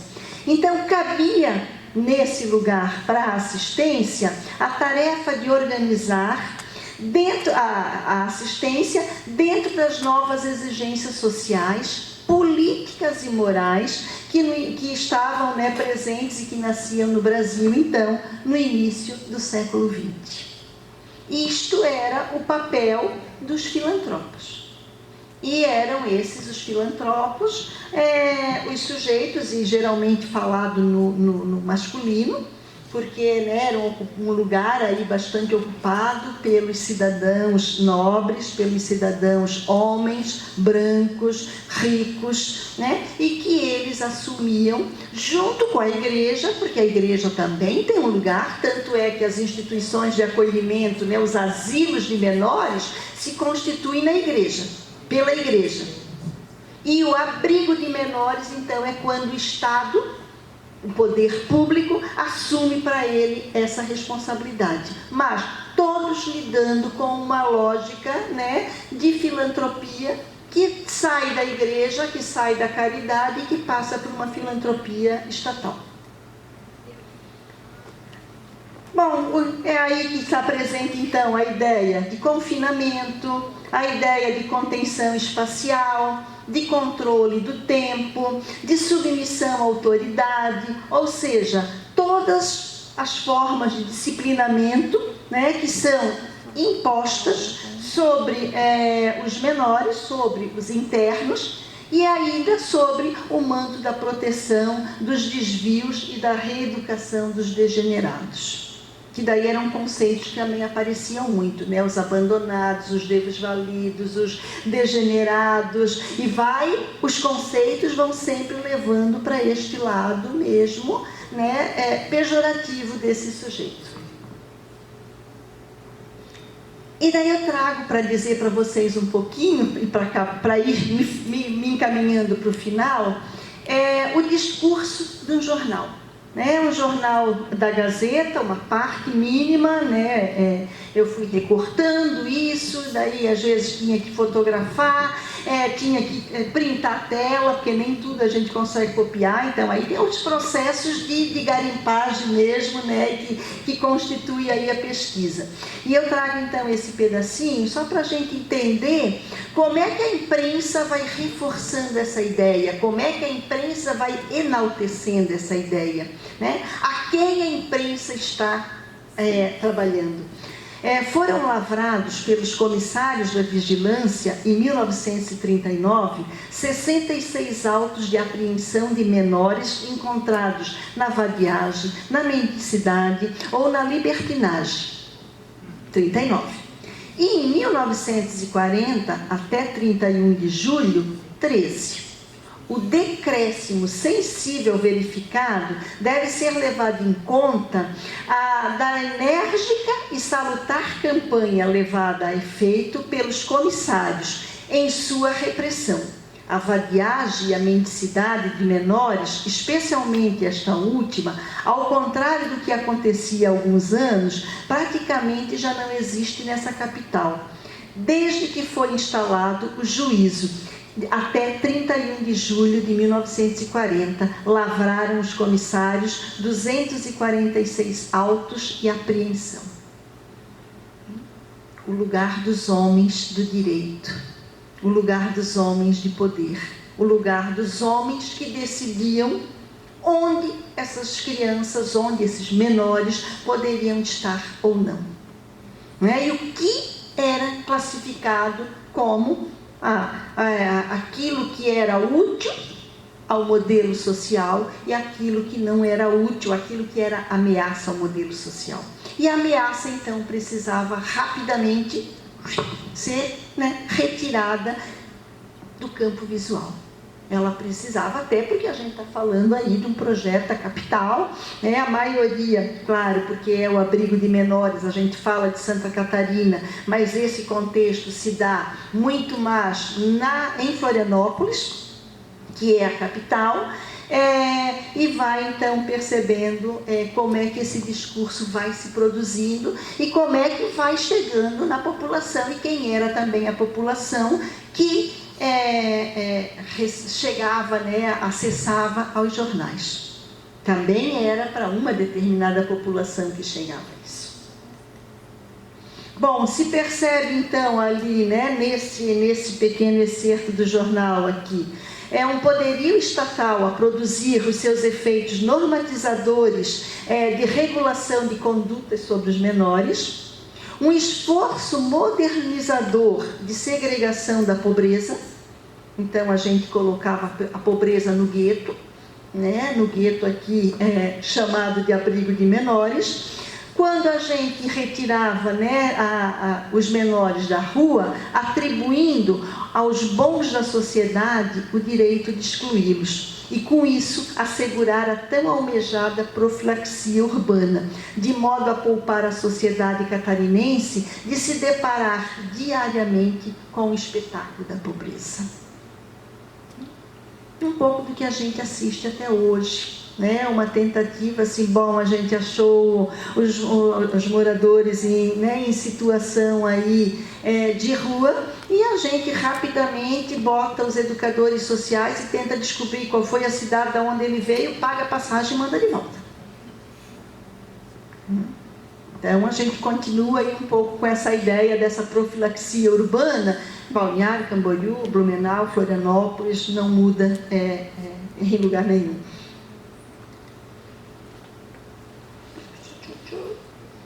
A outra forma de governo da infância, que daí era bem bom que o Alexandre tivesse, que ele poderia contribuir muito, foi um lugar, né, que a educação física ganhou, né, na construção desse projeto.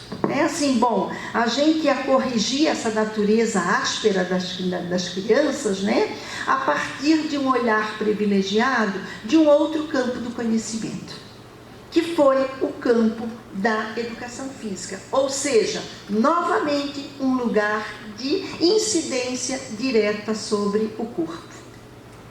E daí eu trago um pouquinho mais aí, né, da Gazeta de 1940, sobre o desenvolvimento da criança, né? Ele deve processar-se de maneira normal. Qualquer desvio implica em defeitos que alteram a saúde e se vão refletir na coletividade nacional. Porque só seremos um povo forte se todos individualmente formos fortes. Disso não nos apercebíamos no passado, permitindo criminosamente que milhares e milhares de crianças crescessem raquíticas, enfesadas, quase inúteis. Mas o Estado Novo pôs o problema em equação e dedicou-se a solucioná-lo de maneira. A questão da infância, pela perspectiva, né, que esse governo vai colocando, se apaga o entorno, né? Então não se quer perceber que as questões vividas pela infância precisam ser discutidas a partir de um cenário mais ampliado. Quais são as condições das famílias? Né? Quais são as condições de moradia? Quais são as condições de emprego? Quais são? Isso se retira dessa discussão. Nesse movimento, então, o corpo da infância haveria de atuar, sobre o corpo da infância haveria de atuar essa nova instituição, o abrigo de menores, com vista a educá-lo para a civilização dos costumes, rumo à concretização da almejada alma nacional. Então, aqui a gente já entra num discurso de que só punir não basta. É preciso transformar esse corpo rebelde em objeto dócil. Porque é somente desta forma que este corpo, né, vai produzir. Este corpo, então, assume este lugar de investimento. E daí tem algumas fotos, eu só trouxe duas, porque é bem difícil, são fotos da década de 40, que tem nesse blog, tá? Se vocês querem ver a outra, é Abrigo de Menores, blogspot.com.br, que vai trazer um conjunto de fotografias do Abrigo de Menores de Santa Catarina, inclusive o prédio, daí eu faço uma análise do prédio também, né? Eu procuro pelas fotografias e pelos textos de jornal também estudar um pouco desse prédio e como a ginástica, né, ganha lugar marcado dentro desse abrigo. E as fotos são assim, é isso, né? As atividades, se vocês verem, esse modelo tecido dentro do abrigo é o mesmo modelo tecido dentro do exército.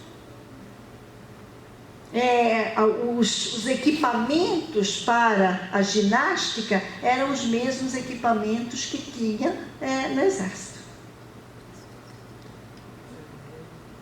Então, pensar que a institucionalização da assistência à infância em Santa Catarina, ela não se constituiu numa política isolada, né? Mas antes parte de um plano geral de governamentalidade e em que a imprensa jornalística teve papel preponderante.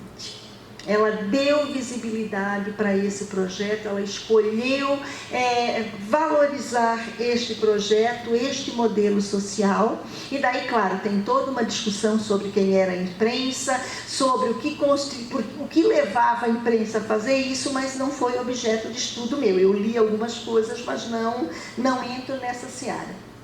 E daí, só para fechar, dizer um pouquinho, então, que todo esse processo, né, que eu fui tecendo nesse percurso é muito para tensionar as práticas de normalização do menor e repensar, então, e aqui esse repensar é grafado dessa forma, porque para mim é muito pensar uma outra rede, né, uma outra forma de rede de proteção aí à infância em Santa Catarina, né, tomada então como uma infância a partir da perspectiva dos direitos, né?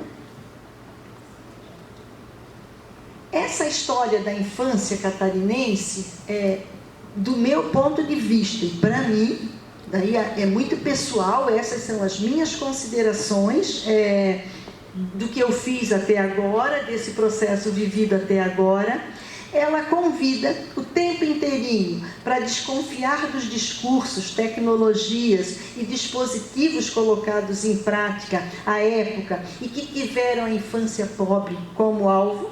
Então, por isso, novamente, a ideia da proteção é entre aspas.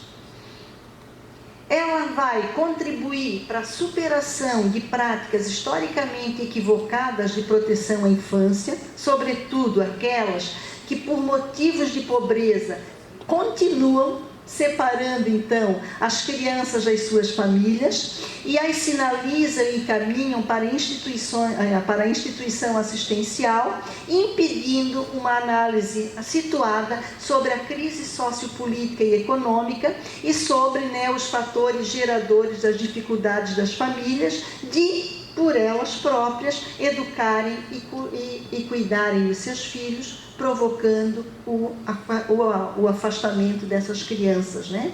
Mesmo que a gente entre numa legislação que vá dizer de um afastamento temporário, né, do convívio familiar e do convívio comunitário, né, e aqui também tem uma discussão que é afasta ou não afasta, agora não dá para ser pensado olhando somente para as crianças, né? Nós precisamos pensar isso a partir, então, de uma implantação aí de políticas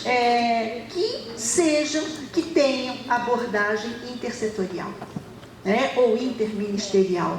Não dá para pensar na educação das crianças descolada da assistência, descolada da moradia, descolada, né, de um conjunto de políticas sociais para a infância, que permita que as famílias assegurem, né, os direitos das crianças nos seus contextos e que elas não precisem ser retiradas do seu convívio de vida. Isso requer, então, romper com toda e qualquer possibilidade de implementação ou de retorno, se nós, né, olharmos para a condição que esse país está seguindo, de políticas públicas preocupadas tão somente com a relação puramente, né, voltadas aí ao custo-benefício, né, fazer isso em nome daquilo que foi a política criada até então. E isso exige, então, construir uma outra familiaridade frente à formulação de políticas públicas, sejam em práticas sociais, que minimizem a situação de risco pessoal, social e de abandono das 1.354 crianças e adolescentes acolhidos institucionalmente no ano de 2021 em Santa Catarina, né? São dados que parecem ser muito pouco, né? Assim, o que são, né, 1.300 crianças? A minha escola tem muito mais do que isso. Enquanto houver uma criança afastada do convívio social, comunitário, familiar, né, por conta da ausência de políticas públicas intersetoriais, nós precisamos continuar brigando, nós precisamos continuar, né, nos manifestando, justamente para que a gente, né, não caia nesse discurso do jornal Atualidades, lá de 1948, mas que talvez, se eu tirasse a data ali de baixo, ele poderia ser o discurso de 2021.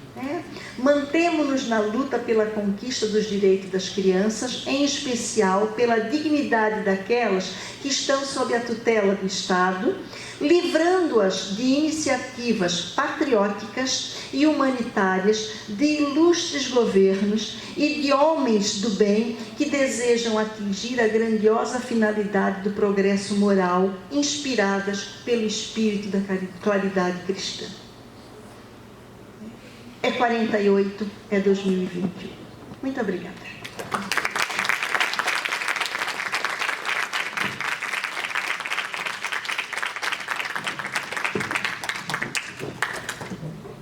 Pronto, amiga. Eu falei. Obrigada. Professora Roseli, muitíssimo grata, né, pela sua fala espetacular, né? Trazendo um pouquinho para a gente a realidade, né, dessas crianças dessa primeira metade aí do século XX, né, que coloca a gente para pensar. Mas, infelizmente, nós temos aí recebido recorrentes alertas da Defesa Civil de que nós precisamos sair, né? Então, eu abro para uma questão somente, tá? Uma questão somente. Então, quem gostaria de fazer alguma pergunta para a professora Roseli? Claro que nós temos aí eu mesma anotei aqui algumas, mas eu vou abrir a palavra, né, para o público, tá? Uma questão, nós temos tempo. Alguém? A vantagem é que a gente pode continuar dialogando agora. Ninguém? Vem cá, Débora. Érica, vem cá. Isso. Docência. Docência é isso. Posso ficar em pé, então? Pode. Você fala bem alto? Eu gostaria de fazer um comentário que foi muito presente na fala, na verdade foi uma fala que ela teve no final, que foi do contraste, né, dos relatos da década de 40, né, e 30, mas que é tão presente agora no ano de 2022, né. E eu fiquei pensando nessa política nessa fala que fala da ressocialização dessas crianças, né, traz elas como esses abrigos, né, como uma oportunidade para tirar essas crianças da marginalidade, né, e como ser presente também hoje, mas que políticas públicas que a gente tem que oferece, que poderiam de fato estar proporcionando isso, né, se a gente não tem nem no nosso sistema penitenciário, né, nem o nosso sistema penitenciário garante isso para as pessoas, né, os direitos daquelas pessoas para estarem de fato acontecendo essa ressocialização, quem dirá para as crianças, né, e como garantir os direitos delas que são tão necessários, né, que seria isso de fato que daria uma condição de vida digna, né, para essas crianças, né. Então esse contraste eu fui fazendo durante a tua fala inteira e te trouxe agora no final. Então eu queria te parabenizar por isso, por fazer tantas indagações que a gente realmente não para pensar nas crianças nesses lugares. A gente pensa muito na criança na escola, no que ela está aprendendo na escola, mas a gente não pensa nos contextos em que elas estão inseridas, né, nesse desenvolvimento que ela tem em diversos lugares. Então foi bem interessante. Muito obrigada. Não sei se foi muito claro, porque eu me perco às vezes na fala, mas foi isso que eu queria. Não perdeu, foi bem claro. Não perdeu, não. Érica, né? Isso.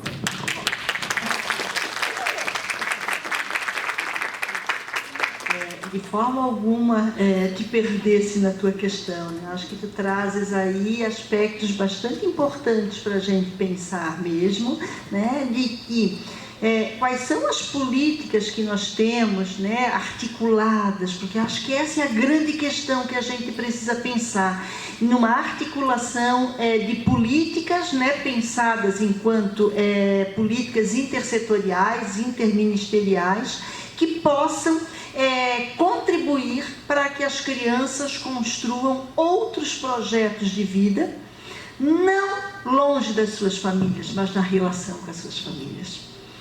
Que políticas são essas que permitam que as famílias construam outros projetos de vida que não marcados pela violência, né? E que a gente também possa olhar que essa violência também não está só nesses contextos de pobreza. Né? A gente costuma olhar para a violência e remetê-la direto à pobreza. A gente tem muito pouco de dados, tem muito pouco de estudos sobre também as violências aí impetradas em famílias também economicamente, né, mais favorecidas. Mas acho que olhar para essa história, por isso que eu faço esse exercício, é que assim, bom, eu olhei para o presente. Eu convivi durante 1 ano e 2 meses dentro do abrigo. A minha pesquisa de doutorado, ela começou indo uma vez na semana para dentro do abrigo. Era um abrigo que acolhia crianças, um contexto de acolhimento que acolhia crianças de 0 a 6 anos. E daí eu, a princípio, pensava, comecei a ir 1 vez por semana. Mas eram crianças que viviam uma dupla institucionalização. Um período elas viviam na creche, no CI, e o outro período, como todas as crianças vão para casa, elas iam para outra institucionalização. Elas iam para o acolhimento institucional. Então, eu me vi diante de uma situação que eu nunca tinha vivido até então, que eram crianças institucionalizadas 24 horas por dia, 7 dias por semana. E daí me obriguei a mudar os meus horários, ir à noite, porque daí à noite eu me encontrava com todas as crianças naquela casa, naquele acolhimento. E eu fui ficando, e chegou um momento que eu fui morar no abrigo. Botei minha mochila nas costas e passei a morar nesse lugar com as crianças. Então vivi aquele processo intensamente com elas. Desde o acordar, de acompanhar as crianças para ir para a instituição de educação infantil, de voltar, porque os bebês geralmente são aqueles que não têm a sua vaga na instituição acolhida, porque falta vaga nas creches para os bebês, de ir buscar, de ir para o médico, de fazer passeios e de me deparar com os adultos das mais diferentes ordens, sejam os administradores daquele lugar, sejam as educadoras daquele lugar, sejam os benevolentes que na época de Natal e de Páscoa enchem as crianças de presente. Isso é muito marcante dentro do abrigo, e daí tem tudo a ver com isso. Assim, bom, não tem uma política instaurada, a gente guarda um lugarzinho no céu quando a gente vai caritativamente levando as coisas para as crianças. E eu fui vivendo este lugar e pensando nessas políticas intersetoriais, e fui obrigada a voltar para o passado para dizer, bom, aonde esse nó se dá e que se marca ainda tão presente hoje numa política assistencialista que muitas vezes ouvia a frase do tipo, o meu filho não tem isso que essas crianças têm aqui dentro? E eles ainda são desse jeito? Novamente a ideia da caridade e não do direito. Imagina, na instituição anterior, onde eu fui fazer formação, e daí eu fiquei bom tempo lá com eles também, as crianças lá eram até 12 anos de idade. E daí as crianças, quanto maiores, mais velhas, mais difícil o processo de adoção interno, dentro do país. Eram crianças que abriu a adoção internacional e que iam para esses lugares. E eram crianças que, claro, minimamente se precisava dar condições da língua para ela ir para um lugar e dominar minimamente a língua. E por muitas vezes a gente ouvia dizendo, olha aí, um menino do abrigo tendo inglês, um menino do abrigo fazendo francês.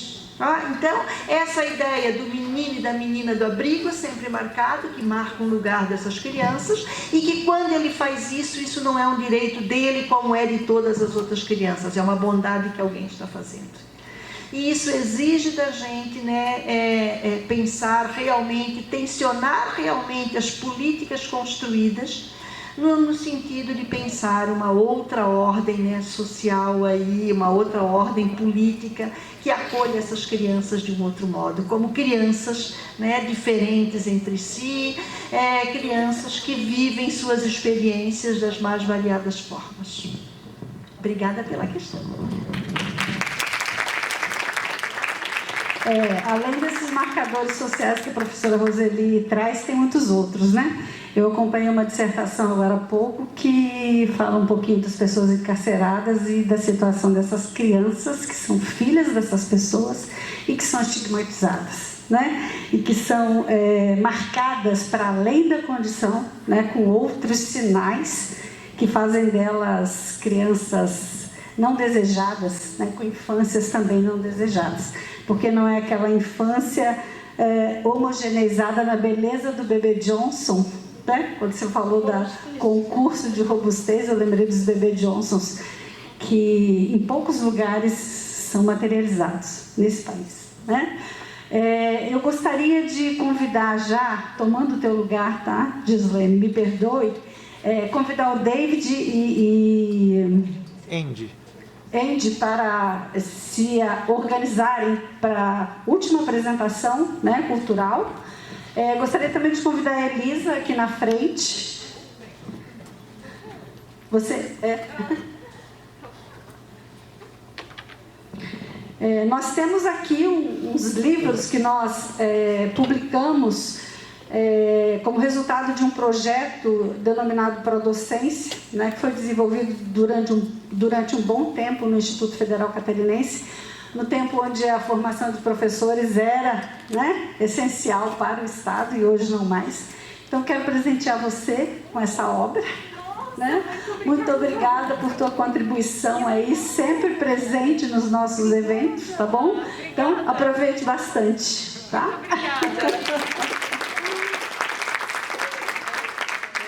Quero convidar também a Érica, que foi a corajosa da noite, para vir aqui à frente. Agora tem que vir, Érica.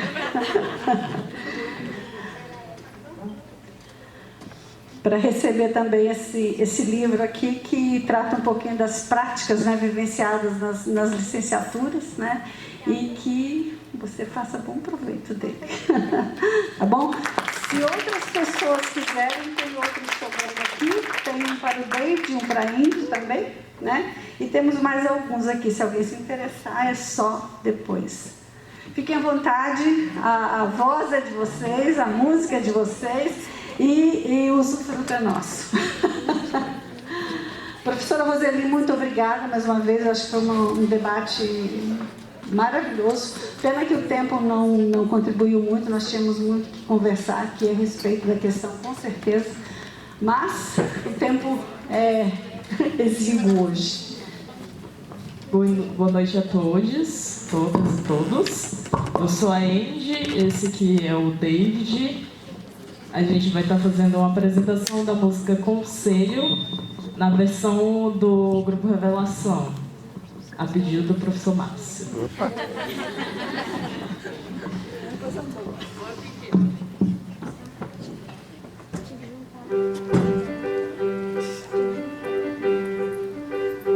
Deixe de lado esse baixo astral, erga a cabeça, enfrente o mal, que agindo assim será vital para o seu coração. É que em cada experiência se aprende uma lição. Eu já sofri por amar assim, me dediquei, mas foi tudo em vão. Pra que se lamentar, se em sua vida pode encontrar quem te ama com toda força e amor, assim sucumbirá. Tem que lutar, não se abater, só se entregar a quem te merecer. Não estou dando nem vendendo, é como o ditado diz.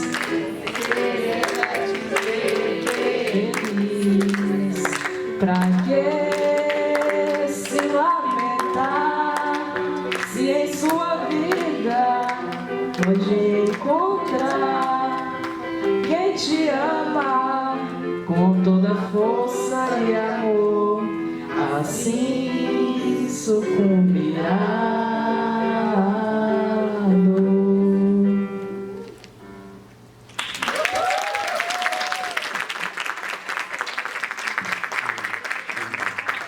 Obrigada pela participação de vocês, da turma de pedagogia ali do LP22.